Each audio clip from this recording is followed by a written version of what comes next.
네, 안녕하십니까 여러분. 한국사 강사 최우승입니다. 이번 시간에는 삼국시대에 대해서 배워볼 텐데요. 여러분 혹시 삼국시대 하면 어떤 나라가 떠오르시나요? 고구려, 백제, 그리고 신라. 맞습니다. 고구려, 백제, 신라가 있던 시대가 바로 이 세 나라였기 때문에 삼국시대, 세 나라의 시대에서 삼국시대라고 말합니다. 근데 여러분이 수험 한국사를 공부하실 때 이 삼국시대에 대해서 굉장히 헷갈려하는 부분이 있습니다.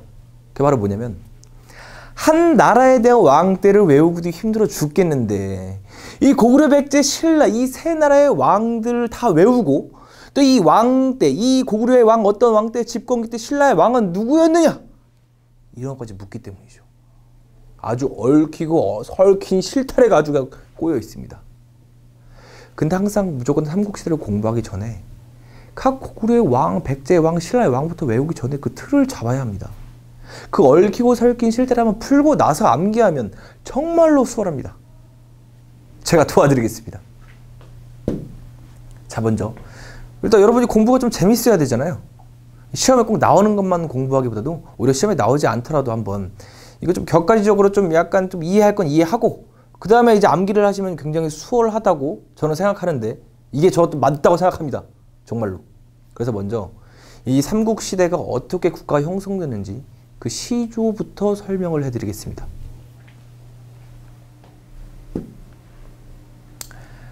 자, 먼저 이 재미를 위해서 하니까 그냥 가볍게 들으시면 됩니다. 먼저 고구려입니다. 여러분 고구려의 시조가 누군지 아시나요? 고구려의 시조? 고구려의 시조 모르세요? 고구려의 시조가 바로 고주몽입니다. 이게 들어는 보셨을 거예요. 고주몽. 그냥 이름만 보통 주몽이라고 많이 보통 말하는데 고주몽입니다. 이것도 옛날에 드라마가 나왔습니다. 고주몽이라는 드라마가 있었는데 드라마 제목이 기억이 안 나네요. 갑자기. 이 송일국 씨가 그 뭐 김두한의 이제 손자라고 이렇게 외손자라고 이렇게 하는데 이 송일국 씨가 주연을 맡았던 이 주몽이라는 드라마가 있었습니다. 드라마 이름이 주몽이네요. 주몽이라는 드라마가 있었습니다. 바로 그 주몽이 바로 이 고구려의 시조 주몽을 말하는 거였죠. 이 고주몽은 어떻게 태어나서 왕이 됐냐면 뭐 간략하게 설명을 드리면 이 고주몽이 태어나기 전에 이 해모수라고 하는 이게 다 전설이에요. 전설. 해모수라고 하는 하늘의 아들이 있었습니다. 그러니까 이 아버지가 하늘의 황제예요. 하늘의 황제. 천재라고 하죠. 천재. 하늘천의 황제에서 천재. 이제 천재인가? 근데 해모수는 그 천재의 아들이었어요. 그러니까 하늘의 아들인 거죠. 하늘의 아들. 하늘의 왕자. 그러니까 바다의 왕자는 박명수잖아요. 하늘의 왕자는 해모수인 거죠. 하늘의 왕자 해모수였습니다. 근데 이 사람이 이 하늘에 있다가 땅으로 내려오는데 와우 너무나 아리따운 여인이 있는 거예요. 너무 이뻐. 해모수는 참을 수가 없었습니다. 이 참을 수가 없었다고 해야 되나? 해모수는 이 여자를 내가 꼬셔야겠다. 내가 이 여자를 내 와이프로 내 아내로 삼아야겠다 생각했던 거죠. 그 둘이 이렇게 해서 이렇게 꼬셔가지고 둘이 결혼을 하고 이제 아이를 갖게 되는 거죠. 유아분이 임신을 했으니까 이제 배가 불러올 거 아닙니까? 근데 그 와중에 결국에 해모수는 다시 이제 뭐 어떻게 해서 하늘로 들어가죠. 에이 나쁜 놈! 이 여자를 놓고 혼자 이게 남자가 이러면 안 되지. 근데 유아분이 이제 임신을 하고 아이를 낳는데 이야 거기서 사람 새끼가 나와야 되는데 알이 나오는 겁니다. 알. 이거 뭐 조류 닭이 낳는 게 알이잖아요. 우리는 알을 낳는 게 아니잖아요. 알이 나오는 거예요.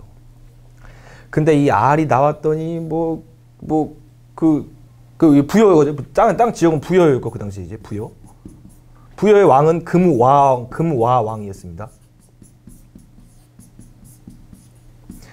근데 이 알 낳았다니까 소문이 다 난 거예요. 이게 이게 부여에서 난리 나고 무슨 사람 몸속에서 알이 나와. 이 금왕이 진짜 가보니까 이제 알이 있는 거죠. 야 이거 뭐 어떻게 하면서 이제 유아분이 워낙 이쁘니까 또 이제 금왕께서는 이제 지금은 이제 그 돌싱녀죠. 이 돌싱녀였던 유아 부인을 다시 이제 자기 아내로 맞이하면서 이 알도 이제 같이 하는 거죠. 자식이니까.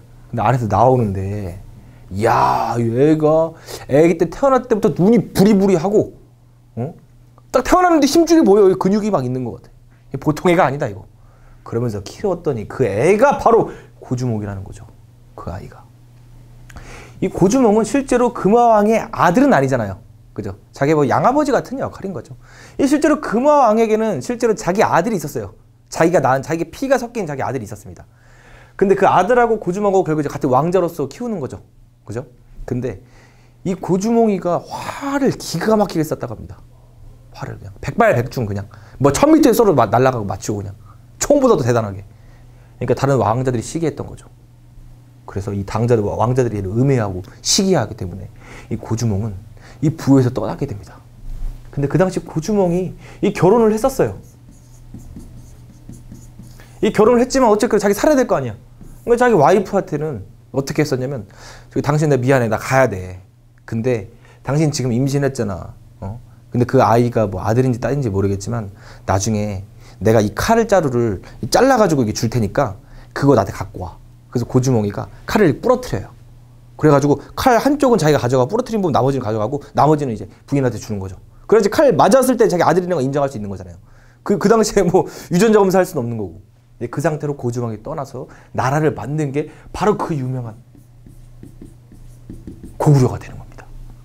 아, 이게 고주몽이 세운 고구려가 이렇게 설화가 있습니다. 이게 재밌지 않나요, 이거? 고주몽? 이 고주몽이 이렇게 탄생한 거예요. 그러면 솔직히 백제는 어떻게 탄생했을까요? 백제의 시조는 온조라고 합니다. 온조. 이름이 온조예요, 온조. 이것도 백제는 고구려의 후예라고도 하는데, 그러니까 어떻게 보면 이 고구려는 사실 원래 부여에서 시작해서 부여 계통 중에 한 명이 이제 고주몽도 어떻게 보면 부여 계통이니까 고구려가 되고 이제 고구려의 계통이 온조가 되는 거예요. 백제 여기가. 그 백제의 설화도 봐야죠. 이 고주몽이가 자기 임신한 아들한테 칼자루 잘라준 거 주고 나서 자기는 남쪽으로 내려와서 이 졸본에서 자리를 잡아요. 졸본이라는 땅이 있습니다. 이제 압록강, 우리도 한반도 지형이 있으면 그 압록강 건너편이에요. 만주 지방이죠. 거기서 자리를 잡는데 자리를 잡기 위해서 많은 노력하는데 쉽지가 않죠. 와, 근데 거기에 토착 세력이었던 소선호라는 여자가 있는 거예요. 사실 고주몽은 부여 출신이기 때문에 남의 나라 땅 가면 힘들어요. 다 이게. 다 이 텃세 부리잖아요. 쉽지 않습니다. 근데 이 소선호라는 이 지방 유력 세력이 있었던 것 같아요. 그 졸본에. 그래서 이 고주몽이랑 이 소선호랑 결혼을 해요. 이 소선호 역할을 맡았던 게 한혜진 씨거든요. 이 영화 그 드라마 주몽에서는. 근데 그 당시에 소선호에게는 이분도 이게 돌싱이죠, 돌싱. 아들이 있었습니다. 첫째 아들 비류, 둘째 아들 온조가 있었습니다. 고주몽이는 이제 비록 고주몽의 자기 진짜 피가 섞이는 아들은 아니나, 뭐 아들은 아니에요. 다 뭐 의붓 아버지잖아요. 다 이렇게 이쪽으로. 그러니까 결국에는 이 토착 세력의 이 소선호의 도움도 컸고, 그러니까 실질적으로 이 사람 다음 왕은 이 비류나 온조 둘 중에서 한 명이 나와야 되는 게 그 당시 상식상으로 맞았던 거죠. 소선호의 힘이 없었으면 고주몽은 고구려를 건국하지 못했으니까. 그런데 웬걸? 아까 제가 그 부여에 납두고 온 그 임신한 고주몽 와이프 있잖아요. 그 와이프가 아들을 낳고 아들과 함께 내려옵니다. 어디로? 고구려로. 고구려는 보자마자 난리가 나는 겁니다. 이 세상에서 자기 새끼 보면 눈 뒤집어지는 거예요.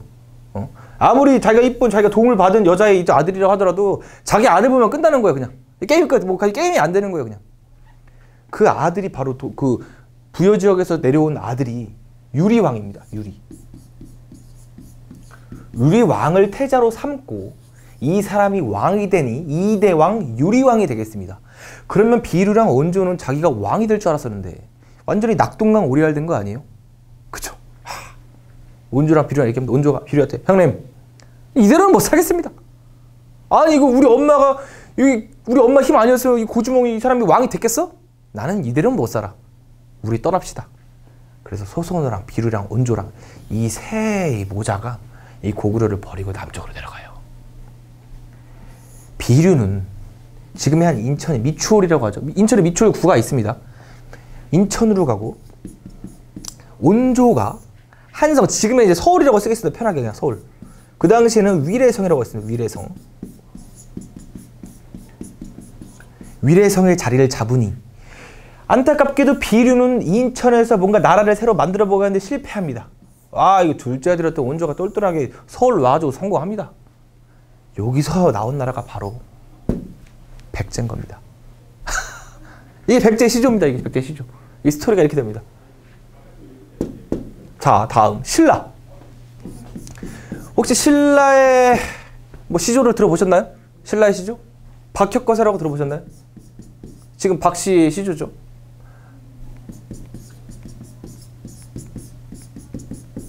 이 박혁거세가 시조인데 이 박혁거세 또한 이 설화가 하나 있습니다. 이분도 이제 아래서 나와요. 아래서. 이 경주 지역에서 6개의 촌이 있었습니다. 뭐 육촌 형제 뭐 이런 말이 아니라 하나의 촌, 그 마을이 있었잖아요. 6개의 마을이 연합해서 있었던 거예요. 촌장들이 이끌고 있었는데 와 거기서 정체 모를 알이 나온 거예요. 근데 요게 좀 설화가 좀 여러 가지가 있는 게 일제로 뭐 하얀 색깔 백마가 나왔다. 아니면 중국에서 건너 어떤 공주가 자식을 낳았는데 그게 알이 됐다. 설이 많습니다. 아무튼 저기 박혁거세 엄마는 정확히 누군지 몰라요. 부모는 누군지 알 수가 없습니다. 요 알이 있는데 이야 이 알 옆에서 산새들이 지저귀고 나무는 살랑살랑 흔들고 와, 이 육촌에 있던 촌장들이 보자마자 요거 보통 알이 아니구나. 야 이쁘게 좀 잘해보자. 막 말이 와서 품어줍니다. 막 동물들이 와가지고 따뜻하게 알 까지게. 와. 거기서 나온 사람이 바로 박혁거세거든요. 그래서 이 사람들이 와 이거 보통 사람이 아니다 해서 추대해서 이분이 신라를 만들게 되는데 그게 바로 이제 박혁거세가 시조가 되는 것이죠. 신라에. 근데 신라는 또 특징이 하나 있는 게 이 신라라는 나라는 이 고주몽이는 딱 고주몽 한 명 이렇게 왕이 있고 그 후예들이 왕이 되고 백제도 온조의 후예들이 왕이 되는데 실질적으로 기록에는 없으나 고구려나 백제나 그 당시에는 지금처럼 딱 중앙 집권 국가가 아니라 연맹 왕국이라고 합니다. 연맹체. 그러니까 여러 가지 부족들이 희원합해서 하나의 나라를 만드는 거죠. 외세의 침략으로부터 우리가 버텨내기 위해서 또는 우리가 강해서 침략하기 위해서 혼자 힘으로 안 되잖아요. 뭉치면 살고 흩어지면 죽는다. 바로 그거죠. 연맹 왕국이. 근데 신라는 딱 확실히 기록에 이 박혁거세는 박씨잖아요. 근데 이 석씨라는 사람도 있습니다. 석탈해라고 하는 사람도 있고요. 그리고 김알지라고 또 합니다. 신라 하면 우리 경주 김씨도 신라 왕족 출신이잖아요. 그죠? 다 여기서 나눈 겁니다. 그리고 김씨가 있고 이 박씨가 있고 석씨가 있고 이 세 명이 돌아가면서 왕을 하는 형태를 보여요. 그러니까 지금처럼 좀 이렇게 아들에게 북한처럼 막 아들에게 물려준다 막 이런 개념이 없었습니다. 이때 신라는. 그러니까 돌아가면서 좀 왕을 하죠. 막 서로 혼인관계도 맺고 서로 막 그놈이고 막 친척 막 섞여요. 막 성은 뭐 다르지만 그런 와중이 신라였습니다. 다시 이제 정신 차리고 돌아와서 이제 수험 한국사를 공부하겠습니다. 수험 한국사에서는 이 시조에 대해서는 굳이 배우지 않습니다. 설화에 대해서. 한국사라는 시험 자체가 이 사실에 기반해서 확실히 출제를 해야 되고 뭐 그래야지 우리가 의의가 있기 때문에 이런 걸 한번 재미로 간략하게 좀 사료에 도움이 될 만한 거, 사료를 읽는 데 도움이 될 만하게 그러니까 짚고 넘어가는 거고 실제로 국가의 기틀이라고 하는 거는 한참 뒤에 한 200여 년 뒤에 다 만들어져요. 그러니까 보세요. 고구려 백제 신라라는 나라는 이미 기원전에 만들어져요. 근데 그 당시 고구려 백제 신라 어떤 형태였냐면요. 제가 최우승이 지나가다가 딱 섰어요. 야 이거부터 고구려야.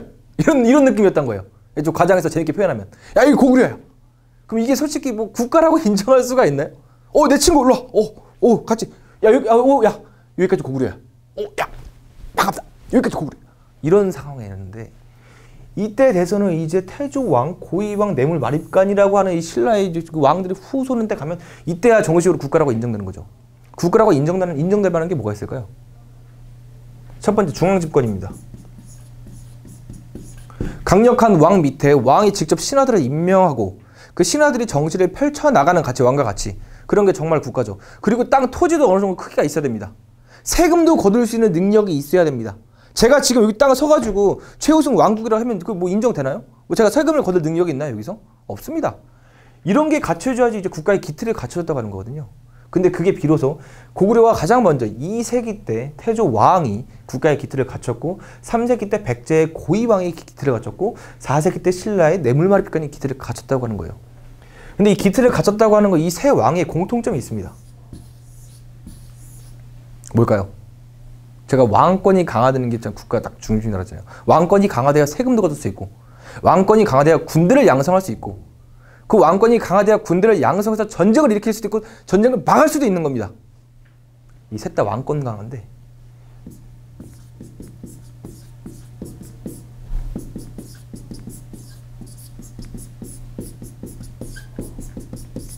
이 셋 다 왕 위에 형제 성속을 하는 거예요.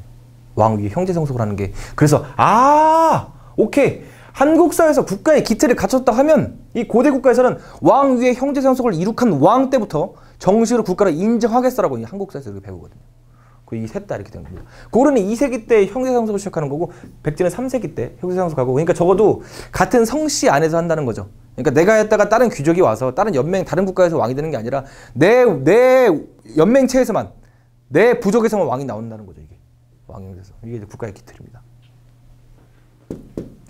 그 다음에 국가를 기틀에 갔으면 전성기도 맞는 거죠.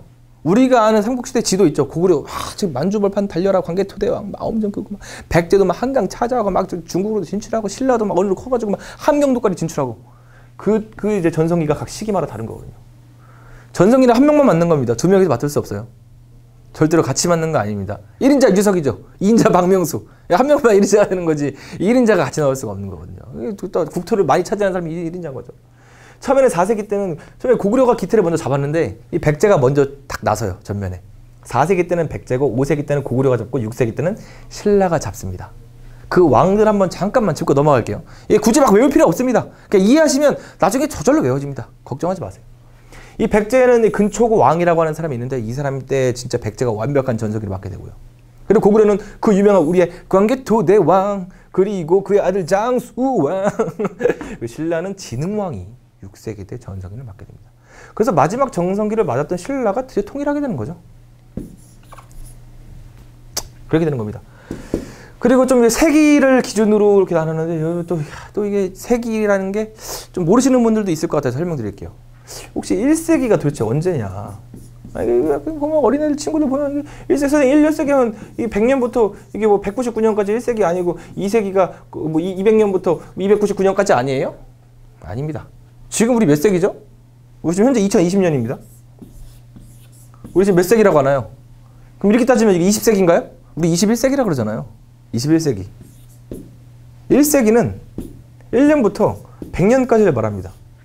2세기는 101년부터 200년까지를 말합니다. 그럼 3세기는 201년부터 300년까지 말합니다. 그러면 2세기는 언제 할까요? 100년대죠, 100년대. 101년부터 200년까지니까 100년대를 말합니다. 3세기는 200년대, 4세기는 300년대. 오케이? 뭐 간단하죠? 넘어갑니다.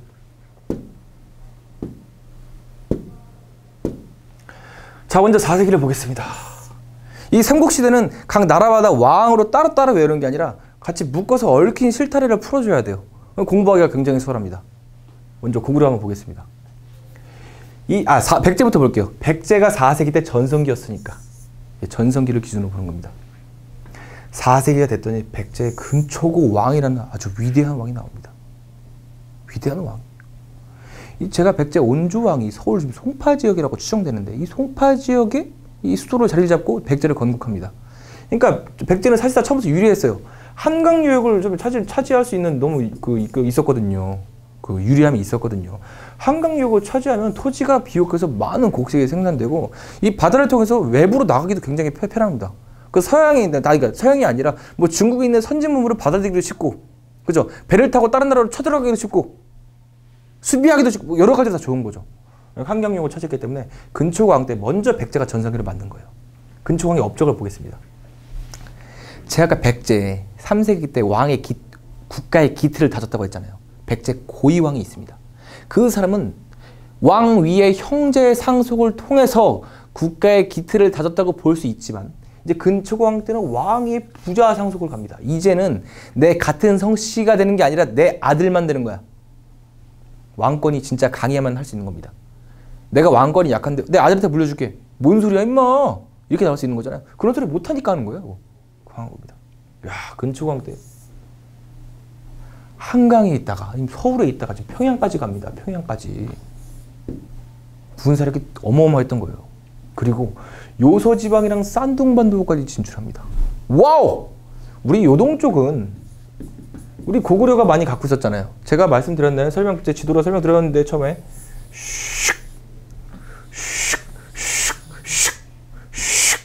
만주지방 요하강이 이렇게 쫙 흐릅니다.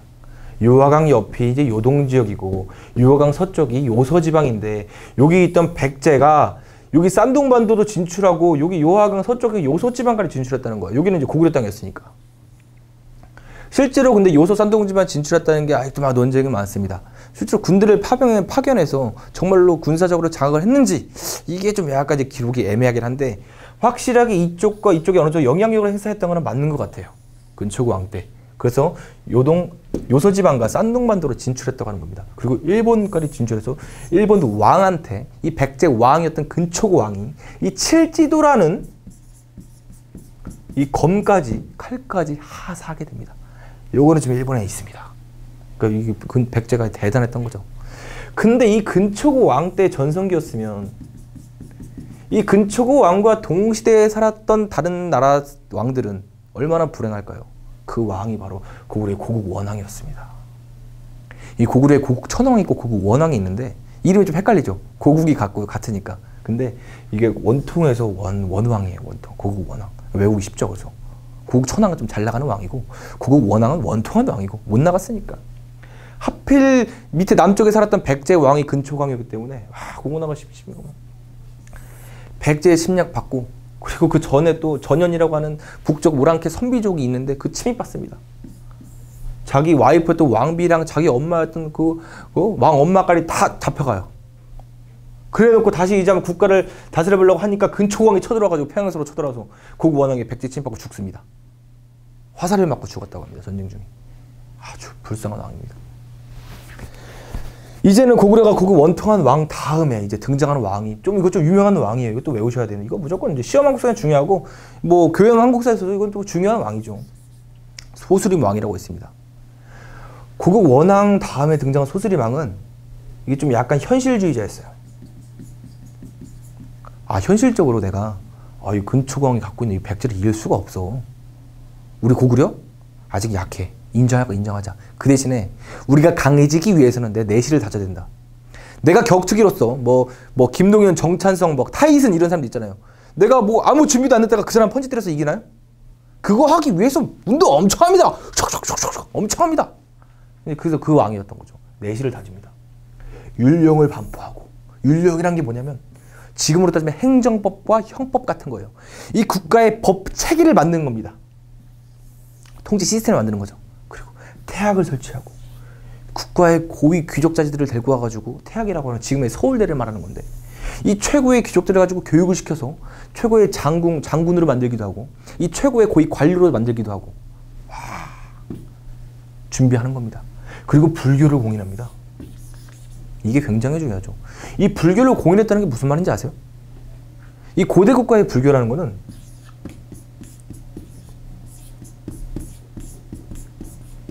왕적불 사상이었습니다. 왕이 즉 부처다. 왕이 즉 부처려면 어떻게 되는 거죠? 왕권이 강해되는 거예요. 이 귀족은 부처가 아닙니다. 왕이 부처인 거예요. 그러니까 귀족과 왕이 기존에 같이 했었던 연맹체제였다면 이 불교를 공인함으로써 해서 나는 귀족과 달라! 라고 우뚝 서는 거죠. 와, 소수림왕 때 다 준비하는 겁니다. 그래서 그 다음에 등장하는 왕이 그 유명한 광개토대왕이에요. 만주별펜 달려라 광개토대왕.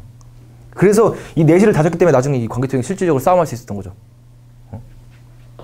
근초광이 전성기였잖아요. 그 다음에 이제 왕이 등장한 왕이 침류왕인데 이 당연히 전성기였기 때문에 불교 공인 쉽게 합니다. 그냥 왕권 강하잖아요 이미. 이 불교는 바로 그 다음에 했던 거예요 여기서는. 이 고구려에서는 조심해야 될 게 불교를 먼저 받아들이고 나서 내실을 다지기 위해서 불교를 받아들이고 나서 전성기가 오는데 여기는 전성기를 맞고 불교를 받아들인다는 거. 이것만 좀 주의하시면 돼요. 신라는 뭐 이때 사실 볼 것도 없습니다. 내물왕이라고 하는 사람이 있었는데 이때는 제가 4세기 때 신라는 기태를 다졌다고 했잖아요. 이때 이제 김치 형제상속이에요. 형제상속. 같은 성씨끼리만 왕이 이룰 수 있게. 그리고 고구려의 도움도 받습니다. 이때 내물왕 때 집권기가 이제 광개토대왕과 좀 겹치는데 이 내물왕 집권기 때 일본 놈들이 쳐들어와요. 정확히 말하면 그때는 왜라고 했죠. 왜고. 왜가 쳐들어오는데 신라가 힘이 약했어요. 원래. 막을 수가 없습니다. 북쪽에 있던 이제 광개토대왕 도움을 요청하는 거예요. 내물왕이. 고구려 형님 도와주세요. 이 외놈들이 쳐들어왔는데 우리 경주를 쑥대밭으로 만들고 있습니다. 그래서 광개토대왕이 오케이 도와줍니다.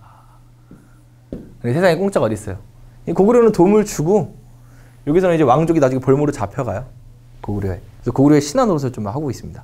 몇십 년간 그렇게 하고 있습니다. 그런 게 바로 4세기였습니다. 4세기 바로 백제 전성기를 맞았던 왕은 바로 근초고왕. 넘어갑니다. 백제 전성기 지도입니다. 와우! 한강을 다 차지하고 평양까지 침공하고 요하강이 있는데 요 서지방으로 진출하고 싼동반도로 진출하고 일본까지 진출하는 이 모습이 바로 이 백제, 이 전성기 근초고 왕이었습니다.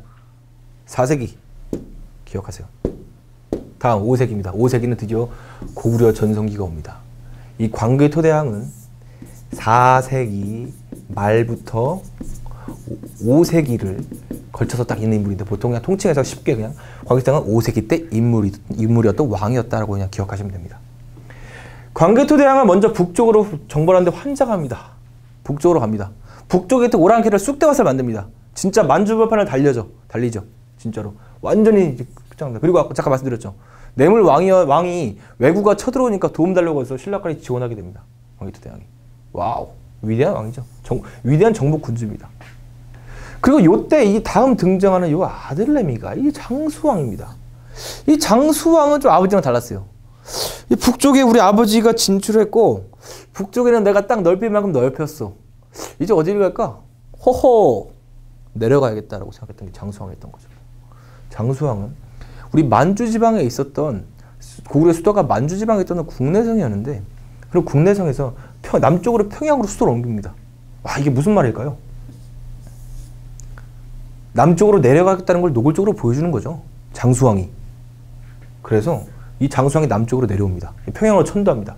야, 이 소식을 들은 백제와 신라는 지금 난리가 난 거예요. 오, 야, 신라야, 야, 백제야, 너 들었니? 지금 장수왕 지금 평양으로 내려오는데 평양으로 지금 야, 이거 분명히 우리를 침략할 그런 속셈인 거야. 야, 그럼 우리 일단 약한 놈들끼리 동맹 맺자. 그래서 그 당시에 동시대였던 왕이었던 비우왕과 이 눌지왕이 서로 이제 동맹을 맺게 되는 거죠. 동맹을. 이게 그래서 이 나제 동맹이라는 게 탄생하는 겁니다. 이 세상에 영원한 친구도 없고 영원한 적도 없는 거예요. 이 동맹을 맺은 게 또 나중에도 깨집니다. 그리고 평양 천도한 소식을 듣자마자 비유왕이 나제 동맹을 맺는데 죽어버려요. 그래서 그 다음에 이제 계로왕이 등장하는데 평양으로 천도한 이 장수왕이 이제 한강 쪽으로 진출합니다. 백제의 수도로 진군해 나가는 거죠. 근데 광개토대왕이 있었던 그 후에 고구려는 아무도 막을 수가 없었습니다. 장수왕이 계로왕을 죽여버립니다. 이 성을 점령하고 죽여버립니다. 그래서 어쩔 수 없이 바로 그 아들은 그 밑에 지방에 있던 충남 공주 지역으로, 지금의 공주입니다. 웅진이. 그쪽으로 천도할 수밖에 없었던 거죠. 신라를 잠깐 보겠습니다. 이 동맹을 맺었던 눌지왕이 있는데 이때는 또 나름대로 그냥 자기네 뭐에서는 부자 상속을 해서 왕권 기틀 더 강하게 다지고요. 그리고 불교도 전래됩니다. 조심하셔야 될 게 이 소수림왕이 있고 4세기 때 고구려의 소수림왕이 있고 백제의 4세기 때 침류왕이 있잖아요. 이 친구들은 자기가 불교를 공인합니다. 국가의 종교로. 그러니까 왕이고 부처라는 걸 보여주는 거죠. 근데 신라라는 거는 야, 불교가 있다는 걸 알았어 이제. 뭐 스님들도 좀 교류하고 막 이래. 근데 아직 국가 종교로 공인하지 않습니다. 무슨 말이냐면 왕권이 약했다는 거죠. 제가 왕즉불이라고 했잖아요. 왕이 곧 부처다. 아직 그게 안 된다는 거예요. 그러니까 왕권이 고구려와 백제만큼은 아직 강하지 않았다. 그리고 눌지왕도 동맹을 맺었다. 있습니다. 야, 이 수도까지 천도합니다. 이제 백제와 신라는 망할 일밖에 안 남은 거예요. 마지막으로 또 한 게 뭐냐면 이제 결혼 동맹까지 갑니다. 같이 왕족끼리 결혼시켜요. 여기서. 그냥 기존의 동맹도 이건 안 돼. 우리는 하나야! 라고 완전히 동맹 맺게 되는 게 백제 동서왕과 신라의 소지왕입니다. 아, 이거 5세기 끝입니다. 진짜로. 스토리.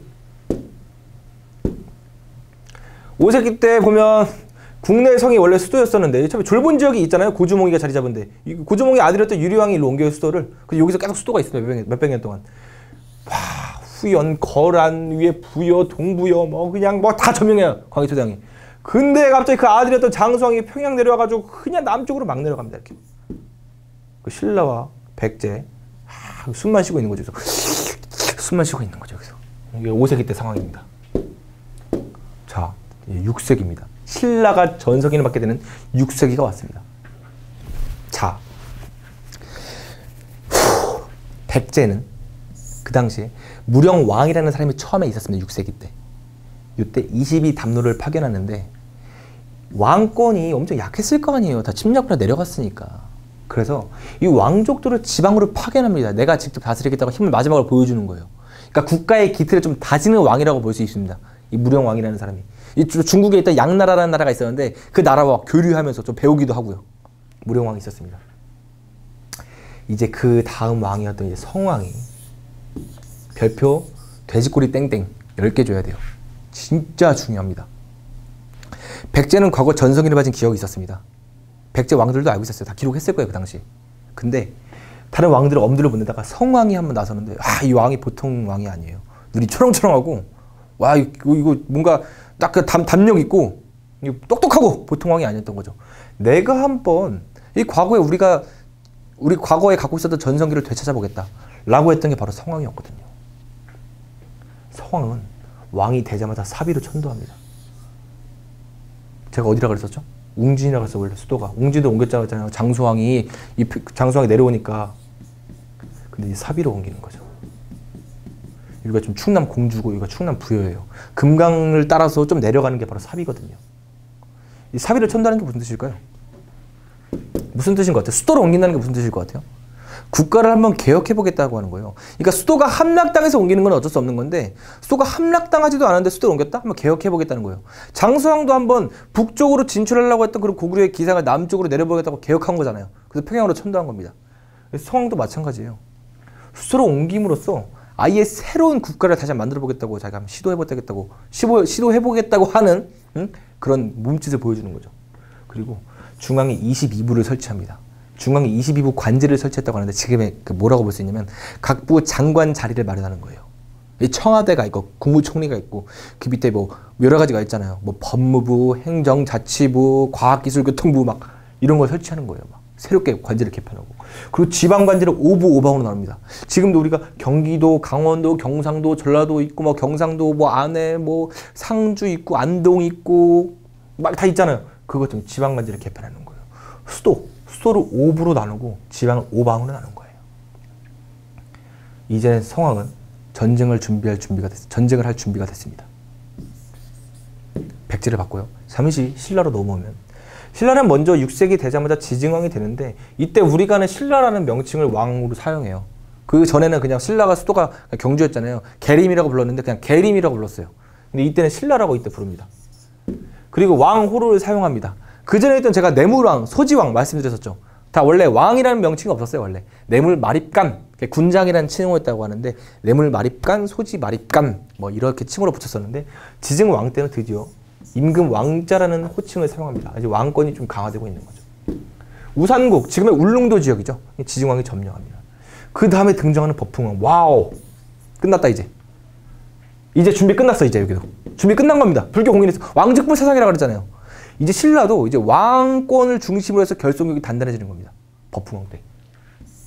그리고 그 옆에 조그맣게 살아있었던 가야 중에 하나였던 금강가야를 합병합니다. 자, 이제 백제는 성왕이 있고 신라에는 지등왕이 있습니다. 성왕의 생각은 뭘까요? 과거에 잃었던 우리의 전성기를 되찾자. 지등왕의 생각은 뭘까요? 우리가 이렇게 약해 빠져있던 신라를 내가 한번 진짜 강대국으로 만들어야겠다. 와우! 둘이 생각이 일치하는 거죠. 그리고 이전에 이미 나제 동맹을 체결하고 그것도 부적격 결혼 동맹까지 맺었던 국가잖아요. 서로 신라와 백제는. 거기다가 이해관계가 떨어지는 거예요. 동맹을 맺습니다. 둘이 합해서 고구려로 올라가요. 근데 그 당시 고구려의 왕은 양원왕이라고 하는 하나도 안 중요한 왕이 하나 있는데 이 친구가 왕이었는데 이거 뭐 뺏겨버리면 되고 그냥 한강을. 요 둘이 한강을 뺏는 것이죠. 제가 한번 지도를 잠깐 그려드릴게요. 한강 물줄기가 이렇게 있고 이쪽으로 북한강이 이렇게 이쪽에 남한강이 그러잖아요. 그죠?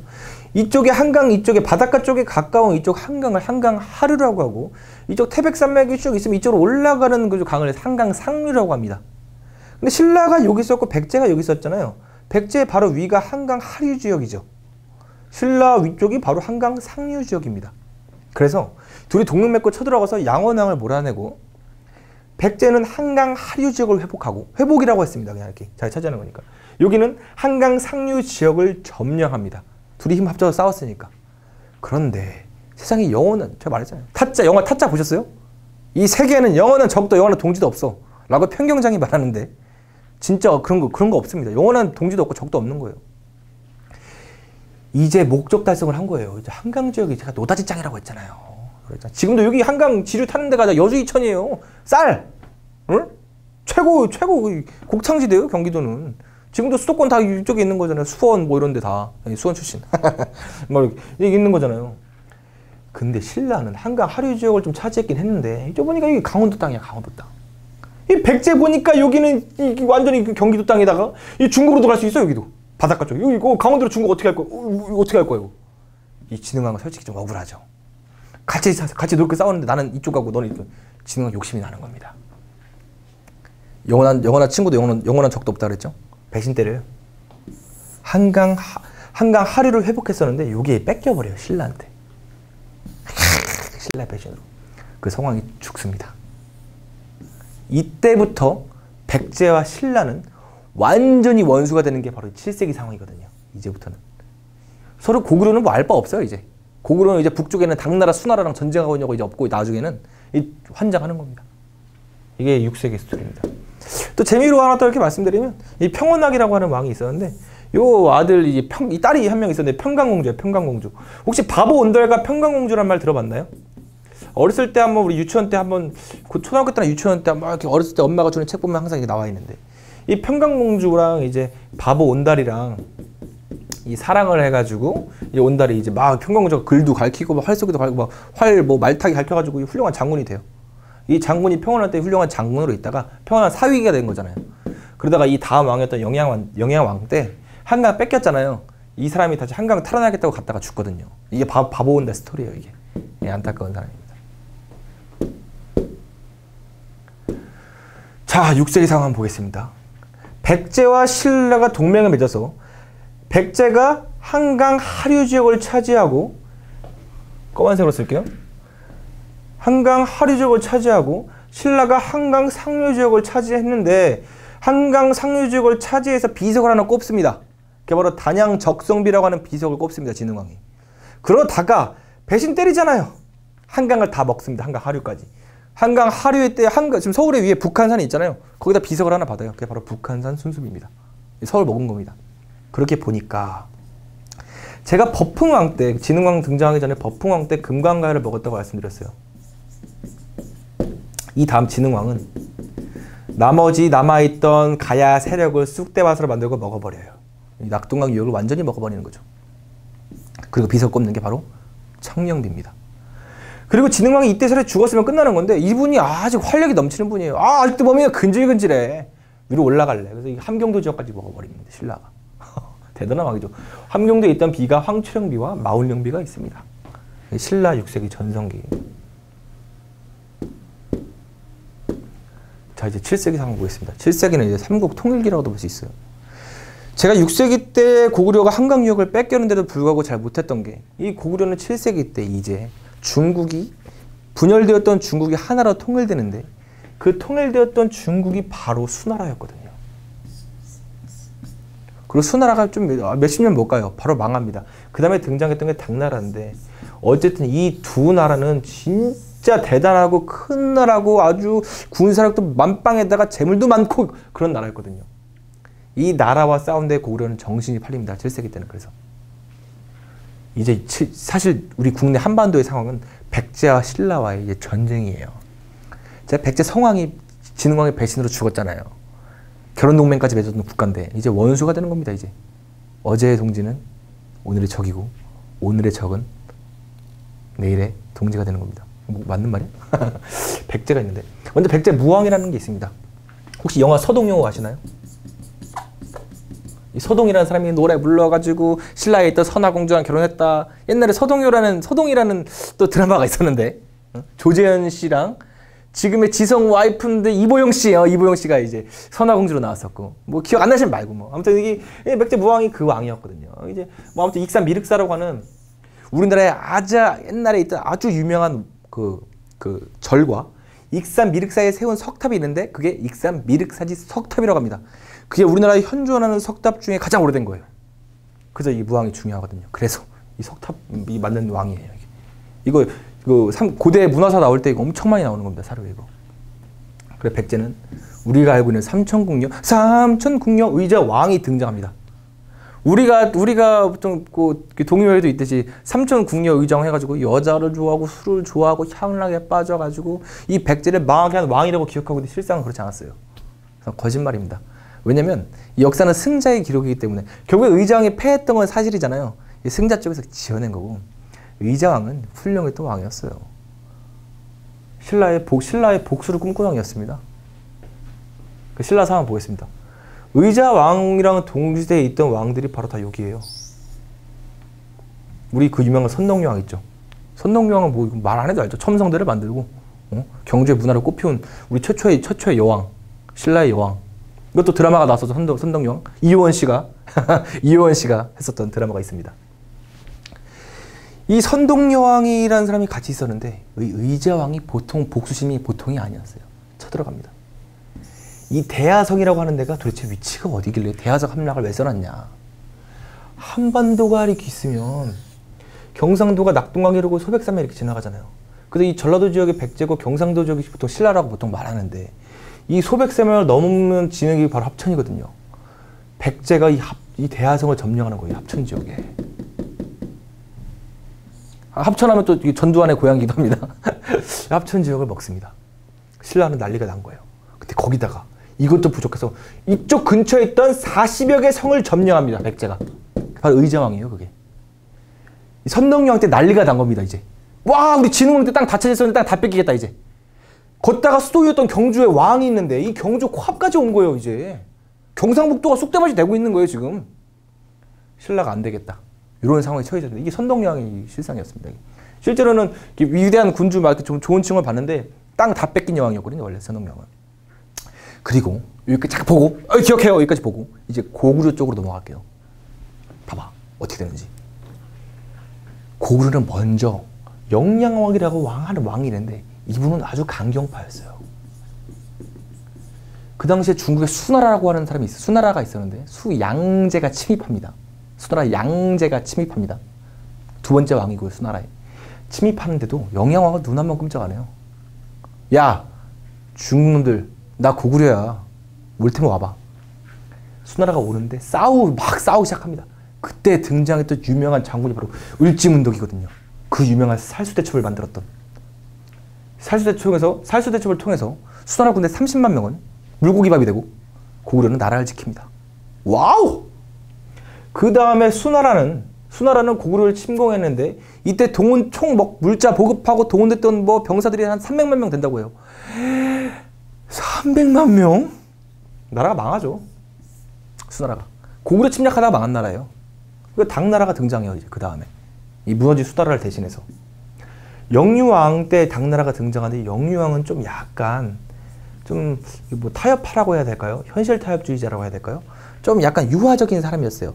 아 당나라 센데 근데 좀 수나라 때처럼 전쟁에서 이길 자신이 없는데 약간 그런 뉘앙스를 풍기고 있는데 그 당시에 이제 왕족이자 귀족 중에 유력한 왕의 후보기도 했고요. 귀족에서 유력한 귀족이었습니다. 유력한 귀족이었던 영계소문이라는 사람이 이제 영유왕 밑에 부하로 있었는데 이 영계소문은 보통 사람이 아니죠. 야 싸워보지도 않은데 어떻게 알아? 싸워봤어 네가 당나라랑? 난 그렇게 못해. 영유왕이 타협주의적 노선을 취하자 영계소문이 쿠데타 정변을 일으킵니다. 영유왕을 죽이고 자기가 보장을 안 치고 실질적인 이 사람이 망료 역할을 합니다. 이 사람이 망리지라고도 하고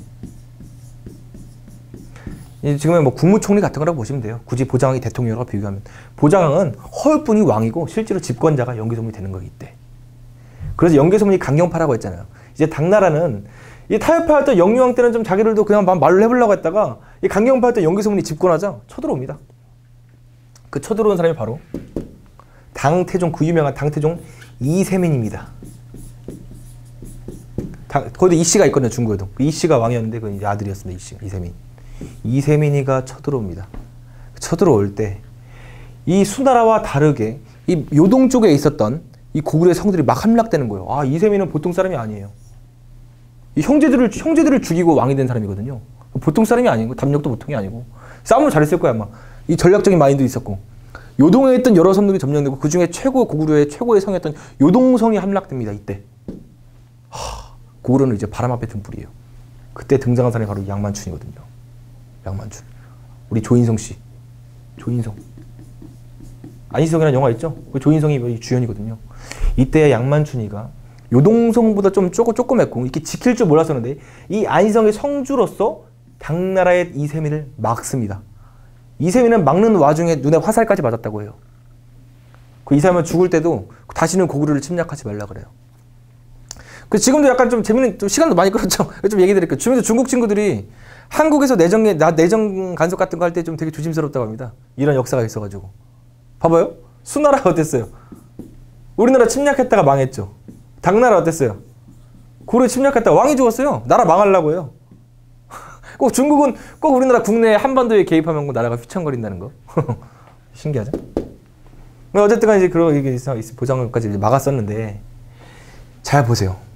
이때 당나라는 고구려 안성을 침략했다가 패배했죠. 그죠? 신라는 대하성이 함락됐습니다. 백제로부터. 봐봐요. 신라랑 당나라랑 나당 연합을 맺어요. 나당 연합. 서로 동맹을 맺는 건데, 솔직히 실은 당나라가 저쪽에 중국에 있던 당나라가 무슨 이 손구석에 있는 신라에 경상도 지역에만 있던 신라에 관심이 있겠어요? 걔네가 동맹적으로 하는데 이게 뭐야 이거? 제가 막 설미석 선생님한테 가가지고 선생님 저랑 같이 강의하면 안 될까요? 뭐야 뭐 이런 거 아니에요 지금 솔직히 말해서. 근데 신라도 지금 백제랑 싸워서 한반도 쪽에서 밀리고 있고 이 당나라도 고구려 때문에 골머리를 앓고 있는데 이해타산이 맞는 거예요 이제. 그래서 나당연합이 만들게 되는 거예요. 고구려 때문에 골치 아픈 당나라랑 백제 때문에 골치 아픈 신라가 동맹을 맺는 게 나당연합인 거예요. 나당연합을 했습니다. 진덕명한테 그 다음에 이 나당연합할 때 연합을 하기 위해서 파견되었던 외교관이 바로 이제 김춘추라는 사람인데요. 김춘추라는 사람이 있습니다. 이 사람이 진덕명의 뒤를 이어서 왕이 됩니다. 이 큰일을 한 거잖아요. 이 나당연합을 이끌어내는 사람이잖아요. 그래서 왕이 됩니다. 그리고 무열 왕 때는 나당연합군이 의자왕이 갖고 있었던 이제 백제를 멸망시키게 되고 그리고 그 아들이었던 문무왕은 고구려를 멸망시키게 되는 거죠. 이제 이렇게.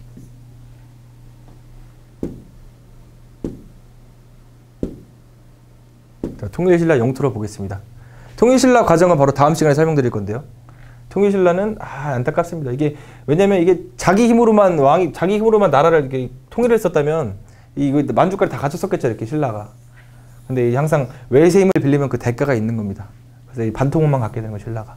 하지만 이게 안타깝긴 하지만 어쨌든 간에 신라는 이런 과정을 통해서 이 삼국시대를 좀 이제 자기네가 갖게 되는 이제 결정을 짓게 되는 것이죠. 여기까지가 삼국시대 스토리였습니다. 재밌지 않나요? 바로 다음 시간에는 이 통일신라를 어떻게 해서 막 제대로 싸웠고 막 뭐 당나라와 어떻게 싸웠고 그 관계랑 그리고 여기 중간에 고대 국가였던 하나의 발해라는 국가와 그리고 저번에 설명 안 드렸었던 이쪽에 조그맣게 있던 가야에 대해서 제가 이제 간략하게 설명하는 시간을 갖도록 하겠습니다. 네, 감사합니다.